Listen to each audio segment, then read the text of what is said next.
አሁን ጭራሽ ይሄ እፎይ ምን አይነት ተንከሲስ እንደሆነ አሁን ጭራሽ አብዱልአዚዝ እዚህ ጋር ይቀመጣል፣ አቡበከር እዚህ ጋር ይቀመጣል።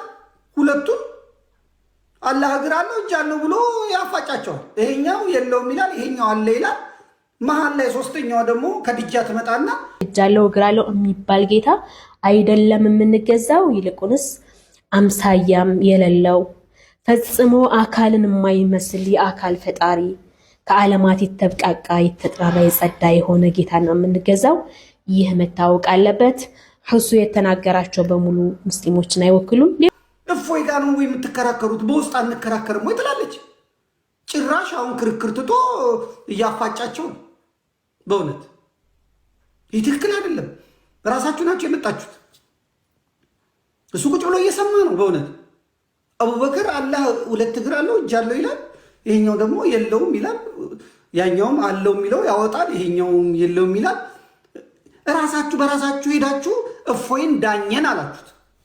ከዛ እፎይ መሃል ገብቶ ሱራ ምናምን ላይ እጅ እግር አለው አንድ እጅ ይላል። ምን ተስዬ አቡበከር እንደተጻፈው እንደዚህ ነው ይላል። ራሳችሁ ሄዳችሁ ክርስቲያን አንድ ክርስቲያን ጋር ሄዳችሁ ዳኘን አላችሁ። ቀድማችሁ ማንበብ ነበረባችሁ። ቀድማችሁ ማንበብ ነበረባችሁ። እኔ እኮ ምክር ነው እየሰጣችሁ ያለሁት። ሃይማኖታችሁን እያዋረዳችሁ ነው። ሃይማኖታችሁን ዝቅ እያደረጋችሁ ነው። እፎይ ስለ እናንተ እስልምና ማስተማር አልነበረበትም። እናንተ ስለኛ ክርስትና ባታስተምሩ እፎይ አይመጣም ነበር፣ አይገባም ነበር። እናንተ እኛ ክርስትና ላይ አፋችሁን ባትከፍቱ ኖሮ እናንተ አፍ ላይ የሚከፍት አልነበረም። ከዛ ስትሸነፍ ካልገደል ነው መጅሊሱ ይያዝልን ይታዘርልን፣ ሃይማኖታችን ነብያችን ተንቋሸሸ፣ የኔን ጌታ የኔን አምላክ እኔ አምላኬ መድኃኒቴ የምለውን እያንቋሸሽ ከአንተ ነብይ የማከብርበት ምክንያት ምንድን ነው? እስቲ ንገረኝ።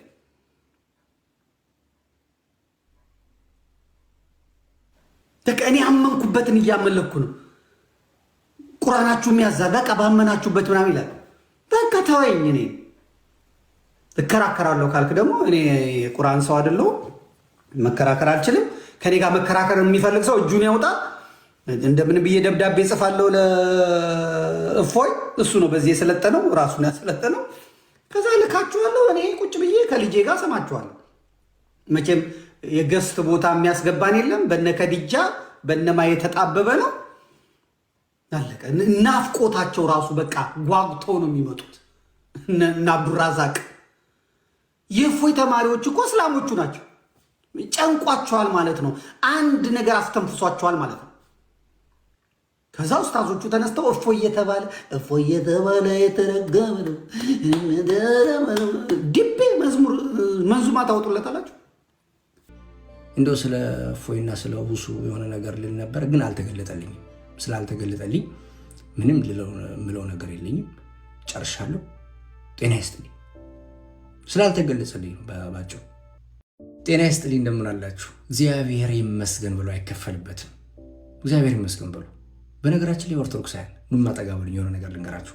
እግዚአብሔር ይመስገን ማለት ቀላል ነገር እንዳይመስላችሁ። እግዚአብሔር ይመስገን ማለት ነፍሳችን በስጋችን ውስጥ እያለች በዚህ ምድር ስጋችን ቤተ መቅደሷ ሆኖ የመጨረሻ ሐሴቷ አምላኳን ማመስገን ነው። ናፍቆቷ እሱን ማመስገን ነው። ስጋችን ደግሞ ብዙ በኃጢአት መፈተን መውደቅ ብዙ ነገሮች አሉበት። ነፍሳችን ደግሞ ንጽህናንና እግዚአብሔርን ማመስገን ነው በጣም ፍላጎቷ ማለት ነው። ዋናው ነገር ምንድነው? እግዚአብሔር ይመስገን በሉ ለማለት ነው። ለኛ ለኦርቶዶክሳውያን እግዚአብሔር ይመስገን ከማለት በላይ ትልቅ ምስጋና የለም። በነገር ሁሉ በሰላምታችን አባቶቻችን ስሙ ይመሰገን ዘንድ ዘወትር እግዚአብሔርን አመስግኑ ተብሎ በመጽሐፍ እንደተነገረ በሰላምታችን ሳይቀር እንኳን እንዴት ዋላችሁ ሲባል እግዚአብሔር ይመስገን፣ ሰላም አደራችሁ እግዚአብሔር ይመስገን ምነው። ለዚህ ነው እስኪ ሁላችንም እግዚአብሔር ይመስገን ያልን በኮሜንት እናጥለቅለቀው። እንግዲህ ዘመድኩን በቀለ የሚቀጥል ይሆናል ማለት ነው። እንግዲህ እንደተነገረው ነው። በእርግጥ እፎይና ኡስታዝ ሁሱ ወንድማችን እፎይ ጋር ያደረጉት ውይይት እጅግ በጣም ብዙዎችን የሚያስተዛዝብ የሚያስተምር፣ አንዳንዶች ደግሞ ያዘኑበት ነበር። በተለይ ሙስሊሞቹ እጅግ በጣም አዝነዋል፣ ተከፍተዋል። ይሄ ሙስሊም አስተምሮትን አይወክልም ብለው ሁሱ ላይ ቁጣቸውን ገልጸዋል። ብዙ ሙስሊሞች አፍረናል በሚል ሁሱ ላይ ቅሬታቸውን ሰምተናል። አንዳንዶች ደግሞ ለማበረታታት ሲሉ እሱን ጀግናችን አንበሳ እንዲህ ያለ ሲሉት ነበረ። ያም ሆነ እንግዲህ እንዲህ ያሉ ነገሮች አስፈላጊ ከሆኑ እንኳን በጣም ስነ ምግባር አለው መልኩ በጣም በሃይማኖተኛ ነኝ በሚል ሰው የሚጠበቀውን ነገር ማድረግ ይገባል። እንግዲህ እያንዳንዱ ሰው ለምሳሌኛ ኦርቶዶክሳውያን እንዲህ ምላሽ የምንሰጠው ወንድማችን እፎይ እንዲህ ያለው ነገር የሚያደርገው ክርስቶስ ሲሰደብ ሲነቀፍ እሱ ጠበቃ ሊሆንለት አይደለም። ለክርስቶስ ማንም ጠበቃ የሚሆንለት አይደለም። ሁሉን የሚያደርግ ሁሉን በሁሉ የሚችል ጌታ ስለሆነ ማለት ነው። ነገር ግን ሃይማኖት አለኝ የሚል ሰው እንደ ሃይማኖት ደግሞ ለእግዚአብሔር ለምናመልከው አምላክ ቀናኢ መሆናችንን ለማሳየት እንጂ ማንም አይደለም። ሁለተኛም ለሚጠይቋችሁ ጥያቄ ሁሉ የተዘጋጃችሁ ሁኑ ተብሎ ስለተነገረን ዝግጁነታችንን ለማሳየት መልስ አላት ቤተክርስቲያን ለማለት እንጂ ለክርስቶስ ጠበቃ ለመሆን እንዲህ ለማድረግ አይደለም። ፍጹም ሆኖ አምላክ ነውና እርሱ ፍጹም የሆነ አምላክ ስለሆነ ይህ የሚገባ አይደለም። ዘመድኩን በቀለ ይቀጥላል። ነገር ግን ሙስሊሞች ከዚህ የተነሳ በእሱ ላይ በጣም ተቃውሞና እስልምና ላይ በጣም አፍረናል፣ በእስልምና አስተምሮት እንዲህ አይደለም የሚል ተቃውሞ እያሰሙ ይገኛሉ። በጣም ያስገረመኝ ሁሱ ይህንን ሰውዬ ወይንም ሌላውን ህዝብ ከኦርቶዶክስም ከክርስቲያን ወገኖችም ከሙስሊሞችም ይህን ነገር እንዲታደሙና ይህ ውይይት እንዲደረግ የተፈለገው ምን ተፈልጎበት ነው? መቼም እስልምና ላስተምር ኢማንን ልሰብክ ስለ አላህ ማንነት አውቆ ይህ ሰው ወደ እስልምና እንዲመጣ ብሎ ነው? እውነትን እንዲያውቅ ብሎ ነው? ይልቁንስ እኮ እፎይ ሁሱ ከሚገዛው የተሻለ ጌታ አለኝ ብሎ ነው እንዳስብ የሚያደርገው። አያችሁ፣ ጭንቅላት ይኑረው አይኑረው የማይታወቅ አንገት ይኑረው አይኑረው ብልት ይኑረው አንጀት ይኑረው ስንት ባት እንዳለው የማይታወቅ እጆቹ ግን ቀኝና ግራጅ እንዲህ የተንከረፈፈለት ይህ ነው አላህ። ይህንን ነው ጌታችን ብለው የሚገዙት ሙስሊሞች ብለው አምነው ይህማ ትክክለኛ ንጹህ እምነትና ትክክለኛ ቂዳ ነው ብለው እንዲመጡ ነው ካፊሮች ይህንን ስብሰባ ይህንን ውይይት ያደረገው። ውይይት ሳይሆን ስብሰባ ምን ተፈልጎበት ነው?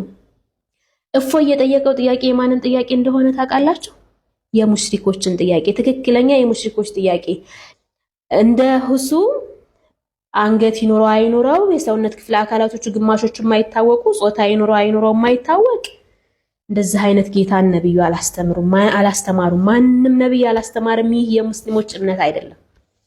ይህ የሙሸቢሃ የሙጀሲማ በእስልምና ስም የሚጣሩ ሰዎች በጭንቅላታቸው ስለው ከሚገዙት ደግሞ ፈብርከው እንደዚህ ሰው ክፍለ አካላት ቆራርጠው የሚያመልኩ ሰዎች እንጂ የሙስሊሞች እምነት አለመሆኑ ይታወቅልን።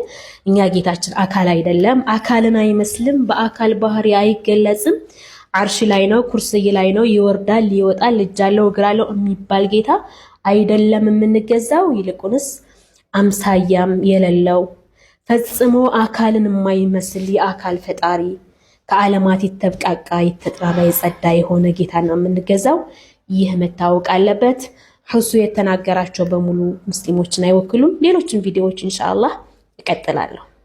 ታላቅ የውይይት ጥሪ ለወሃቢዮች። ትላንትና እፎይ ቤት ገብታችሁ በአላህ ላይ ስታላግጡ ለአላህ እግር እጅ እየሰጣችሁ እስልምናችንን ስታሰድቡ የነበራችሁ ወሃቢዮች ዛሬ ደግሞ እኛ ሙስሊሞች ኑ ከኛ ጋር እንወያይ ሲል ወንድማችን ኡስታዝ ሰዒድ እኔ በቃለሁኝ ለእናንተ መሻይኽ መጥራትም አያስፈልግም እያለ ጥሪ አድርጎላችኋል። እናንተ እምነት አለን የምትሉ ከሆነ ኑና በአደባባይ ውይይት እናድርግ። ከዚህ በፊትም ጥሪ ተደርጎላችሁ ነበረ፣ አልመጣችሁም። የእናንተ እምነት ምን እንደሚመስል በራሳችሁ አንደበት እፎይ ቤት መስከራችኋል።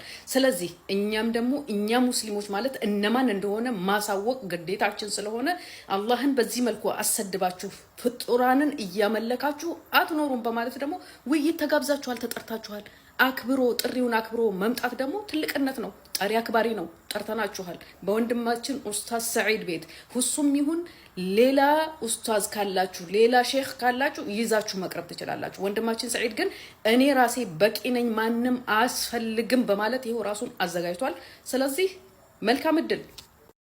እህታችን ፎዚያ እንግዲህ እንደተናገረችው ትንሽ ግራ የሚያጋባ ነገር ነው። እኛ ሙስሊሞች ጥሪ አቅርበንላችኋል ትላለች ለነ ኡስታዝ ሁሱ ማለት ነው። እነ ሁሱ እስላም አይደሉም ወይ? ትንሽ ግራ የሚያጋባ ነገር አለው። በሰሞን በተደረገው ከእፎይ ጋር በነበረው ውይይት በጣም ብዙ የሚያጨቃጭቁ ነገሮች ተፈጥረዋል። ሙስሊሞች ተከፋፍለዋል፣ ከሁለት ከሶስት ጎራ ለይተዋል ማለት ነው። እንግዲህ ሙስሊሞቹ አላህን አሰደብብን፣ ቁርአንን አሰደብብን የሚል ነገር አንስተዋል ሁሱ ላይ ማለት ነው። ነገር ግን ወንድማችን እፎይ ቁርአኑንም አላህንም መሐመድንም አልተሳደበም። ቁርአን ላይ የተጻፈውን ነገር ነው ሲያነብ የነበረው። ተከታተላችሁ ከሆነ ምናልባት ይህን ቪዲዮ የምትከታተሉ የኡስታዝ ሁሱንና የወንድማችን እፎይን ዲቤት አይታችሁ ከሆነ ውይይቱ ምንም አይነት ስድብ አልነበረም። መጽሐማን ነው ቁርአኑን ገልጦ የሚለውን የገለጸና ፎዚያዬ ምናልባት ታሰደበ የሚለው ነገር በሌላ እሱ በገለጸበት መንገድ ለምሳሌ ሁሱ ብዙን አልተገለጸም እያለ ሲያልፈው ስለነበር እሱን እንደ ስድብ ቆጥራችሁት ከሆነ ምናልባት አላቅም። ዞሮ ግን ከፍተኛውን ተቃውሞ ገጥሞታልኝ ሁሱ ማለት ነው። እስልሞችም እንዲህ ተከፋፍለዋልኝ። ይሁን ያለው ነገር ትንሽ ግልጽ አይደለም።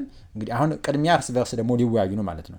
ኢየሱስ ክርስቶስ ሲሰደብ ኢየሱስ ክርስቶስ ላይ እንደፈለጉ አፋቸውን እየከፈቱ ሲያላግጡ እነሱን ሳትናገር ቁርአን እየከፈተ ቁርአኑ ላይ ያለውን ሲያነብላቸው ስድብ ከሆነ ስድቡ የመጣው ከሱ አንደበት ሲሆን ከቁርአኑ ላይ ነው ማለት ነው። ምክንያቱም ከራሱ አፍልቋ መንጭቶ ሲሳደብ ሰምተን አናውቅም። ምክንያቱም መጽሐፉን እየገለጠ መጽሐፉ ላይ ያለውን በሚገባቸው አማርኛ አስረዳቸው። ያ ደግሞ ለነሱ ስድብ ነው። ምክንያቱም እስከዛሬ ድረስ ይሄንን ክፍል ከቁርአን አንብቦ ይሄንን ክፍል አታንብቦ እየተባሉ ስለኖሩ ያላነበቡትን ገጽ ከፍቶ ስላስነበባቸው ስድብ ሆነባቸው። አለቀ እንጂ የሚሳደብም ሰው ሆኖ አይደለም። እውነታው እንግዲህ ግልጽ በሆነ መንገድ ይሄ ነው ማለት እፎይ ወንድማችን እየተሳደበ የመጣ ሂደት አይደለም። ብዙ ሰዎች በተለይ ብዙ ኡስታዞች ከእፎይ ጋር መወያየትን አይፈልጉም። ብዙዎች በተለይ ደግሞ እህቶች አሁን ከእፎይ ይከታተላሉ። 4000 3000 5000 ሰው ነው እፎይ ጋር ቁጭ ብሎ የሚማረው ማለት ነው። በተደጋጋሚ አካውንቱ ይዘጋበታል። እፎይ አዳዲስ ይከፍታልኝ። ግን ቤት ውስጥ የሚጨናነቁና ተቀምጠው የሚማሩት ሙስሊሞች ናቸው አብዛኞቹ ማለት ነው። ምክንያቱም ጥያቄያቸው እየተመለሰላቸው ስለሆነ ግልጽ ያልናቸውን ነገር እያስረዳቸው ስለሆነ ማለት ነው። እና ይሄንም ያወቁ ኡስታዞች ምንድነው እያደረጉ ያሉት? ከእፎይ ቤት እንዳይሄዱ እፎይ ተሳዳቢ ነው፣ አላህን ተሳድቧል፣ ቁርአንን ተሳድቧል፣ መሐመድን ተሳድቧል የሚሉ ነገሮች ለሚናገሩ ነገር ግን ቁርአኑን ነው የሚያነበው ገልጦ ራሳቸውን የሚያስነበባቸው እና በዚህ መልኩ እፎይን መረዳት ተገቢ ይመስለኛል። ለሁላችንም የሚጠቅመው በልክ በመከባበሩ መቆየት ነው። አንተ ቁርአን ውስጥ ምን ይሰራ ምን አገባኝ እኔ አይመለከተኝም። አንተም አይመልከትህ። ለዚህ ነው ቴዲ አፍሮ ራሱ አንጀም በሃይማኖትህ እኔም በሃይማኖቴ ምናምን ያለው። ሃይማኖትህን ራስ ያዝ፣ ስገድበት፣ ጸልይበት፣ ሃይማኖት የሚያዝህን ፈጽምበት። አትንጠላጠል፣ እኔ ላይ አትቀላውጥ፣ አትቅና፣ አትንበጫበጭ። መከራከር ነው የፈለከው? አዎ ቅረብ፣ ያው ኡስታዞችን አምጣ። በዚህ ሙያ የሰለጠነ እንግዲህ የተገኘው እፎይ ነው። ቤተክርስቲያን አላከችውም፣ በራሱ ተነስቶ ነው። እዚህ እነ እፎይን እነ ክርስቲያንን እነ ቀላጵድን ምናምን ባሉትን ሂድ እንትን በል አንተ መጽሐፍ ቅዱስ ጠቅሰህ እንደዚህ በለ። እሺ እነሱ ቁርአን ጠቅሰው ደግሞ አንብ ነው የሚሉ ነብዩ መሐመድ የጻፉት ነው አንብ ይሏል። ከዛ ታነባለህ። ይህን አይቼው አላውቅም እኔ ኡስታዝ ያልነገረኝ ሂደህ ጠይቀና። እንደገና ደግሞ ኡስታዞቻችሁ እየነገሯችሁ ነው እፎይ ጋር አትሂዱ፣ ሴቶቹን እየነገሩ አትሂዱ። እኔ እፎይ ጋር ስገባ የማየው እስላም ተደርድሮ ነው። መረገም ነው እኮ መስማት የሚፈልጉት አለ ማለት ነው። ገስት ቦታ እኮ አንድ ክርስቲያን አይገባም እኮ አንድ ክርስቲያን። እግዚአብሔር ፋጡማ መሐመድ ሮህማ ተደርድረው እሱም ደግሞ እዚህ ሼክ መስሎ ውስጥ ቁጭ ብሎ እዛ ይቀጠቅጣቸዋል። ግራ ገባኝ እኮ በእውነት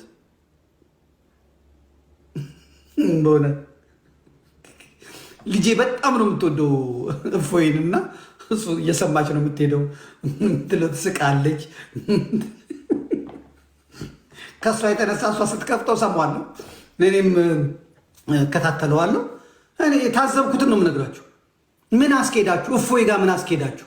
እፎይን የምታናግሩት እናንተ ናችሁ። እፎይ ጥያቄ አለኝ ይላል። እሺ ምንድን ነው ጥያቄ? እንደዚህ። አዎ ነው ነብይ እንደዚህ ነው ያለው፣ እንደዚህ ነው